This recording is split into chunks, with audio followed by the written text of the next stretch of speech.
નમસ્કાર વિદ્યાર્થી મિત્રો, આજનો ટોપિક છે પૃષ્ઠફળ. પૃષ્ઠફળ એટલે કે સાદી ભાષામાં કોઈ પણ વસ્તુ પર કલર કરીએ તો એ કલર થતા ભાગનું ક્ષેત્રફળ.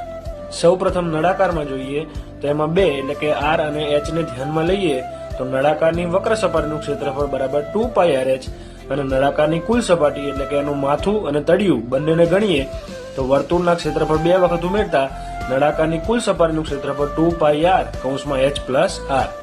શંકુની ત્રિજ્યા r અને તિર્યક ઊંચાઈ l હોય તો શંકુની વક્ર સપાટીનું ક્ષેત્રફળ બરાબર πr(l). તિર્યક ઊંચાઈ શોધવા માટે l બરાબર √r²+h² સૂત્ર વાપરી શકાય. શંકુની કુલ સપાટીનું ક્ષેત્રફળ શોધવા માટે તળિયું એટલે કે πr² ઉમેરતા કુલ સપાટીનું ક્ષેત્રફળ πr(l+r). હવે પોલો અર્ધગોળો જોઈએ તો એમાં ત્રિજ્યા r ને અનુલક્ષીને પોલા અર્ધગોળાની વક્ર સપાટીનું ક્ષેત્રફળ બરાબર 2πr². હવે નક્કર અર્ધગોળો એટલે કે અડધું કાપેલું લીંબુ હોય એવો આકાર, તેમાં નક્કર અર્ધગોળાની કુલ સપાટીનું ક્ષેત્રફળ બરાબર 3πr² અને ગોળો તો ગોળાની વક્ર સપાટીનું ક્ષેત્રફળ બરાબર 4πr².